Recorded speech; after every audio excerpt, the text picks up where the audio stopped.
കൊല്ലം സുധിയുടെ മരണശേഷമാണ് രേണു സുധി സോഷ്യൽ മീഡിയയിൽ വൈറൽ കണ്ടന്റായി മാറിയത്.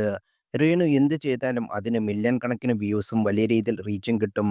നെഗറ്റീവ് പബ്ലിസിറ്റിയാണ് ലഭിക്കുന്നതെന്ന് അറിയാമെങ്കിലും അത് ഒരു വരുമാന മാർഗമായിട്ടാണ് രേണു ഉപയോഗിച്ചിരിക്കുന്നത്. സോഷ്യൽ മീഡിയയിലെ വൈറൽ താരം എന്ന ലേബൽ തന്നെയാണ് രേണുവിനെ ബിഗ് ബോസ് മലയാളം സീസൺ എയിലേക്കും എത്തിച്ചത്. ഹൗസിലേക്ക് കയറും മുമ്പുണ്ടായ നെഗറ്റിവിറ്റി കുറയ്ക്കാൻ ഷോയുടെ ഭാഗമായപ്പോൾ ശേഷം രേണുവിന് കഴിഞ്ഞിട്ടുമുണ്ട്. വെറുത്തവർ പോലും രേണുവിന് വോട്ട് ചെയ്തു തുടങ്ങിയിരുന്നു. ഷോ തുടങ്ങി 3 ആഴ്ച പിന്നിട്ടും നല്ലൊരു ഗെയിമറായി ഉയരാൻ രേണു ശ്രമിക്കുന്നില്ലെന്നാണ് ആരാധകരെ നിരാശപ്പെടുത്തുന്നത്. അതേസമയം ഇപ്പോഴിതാ രേണുവിന് എതിരെ ഗുരുതര ആരോപണവുമായി രംഗത്തെത്തിയിരിക്കുകയാണ് മുൻ ബിഗ് ബോസ് മത്സരാർത്ഥി കൂടെയായ ഹനാൻ. എയർടെൽ ഐഡിയ കമ്പനിയിൽ ഒരുമിച്ച് ജോലി ചെയ്ത കാലം മുതൽ രേണുവും ഹനാനും പരിചയക്കാരും സുഹൃത്തുക്കളുമാണ്. പിന്നീട് തെറ്റിപ്പിരിഞ്ഞു. ബിഗ് ബോസ് മലയാളം സീസൺ 5-ലെ വൈൽഡ് കാർഡ് എൻട്രിയായിരുന്നു ഹനാൻ. എന്നാൽ അധിക ദിവസം ഹൗസിൽ തുടരാൻ ഹനാന് കഴിഞ്ഞില്ല. അതിനു മുമ്പ് തന്നെ പുറത്തായി. സുധീര മരണശേഷം രേണുവിന് ചില പ്രണയബന്ധങ്ങൾ ഉണ്ടായിരുന്നുവെന്ന് ഹനാൻ ഒരു യൂട്യൂബറിനോട് വെളിപ്പെടുത്തിയിരുന്നു.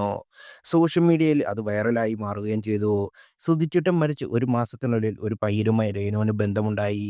പലരും ഈ ബന്ധത്തെക്കുറിച്ച് എന്നോട് വിളിച്ച് ചോദിക്കുമായിരുന്നു. സുധിച്ചേട്ടൻ ജീവിച്ചിരുന്ന കാലത്തും വേറെയും 1, 2 റിലേഷൻഷിപ്പുകൾ രേണുവിന് ഉണ്ടായിരുന്നു.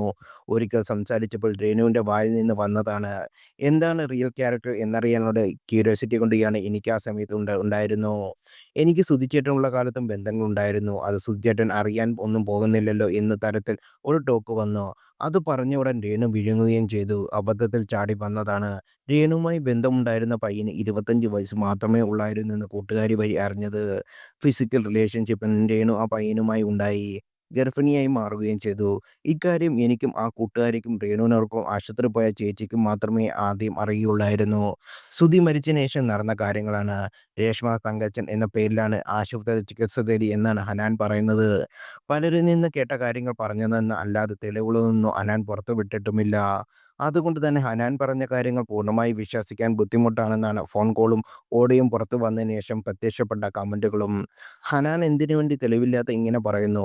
രേണു ബിബിയിൽ പോയപ്പോൾ അവളെ തകർക്കാൻ നോക്കുന്നു. അതൊക്കെ രേണുവിൻ്റെ വ്യക്തിപരമായ കാര്യമല്ലേ? എല്ലാവരും കൂടി രേണുവിനെ അപവാദം പ്രവചിച്ച് കൊല്ലല്ലേ എന്ന് ഉറപ്പായി.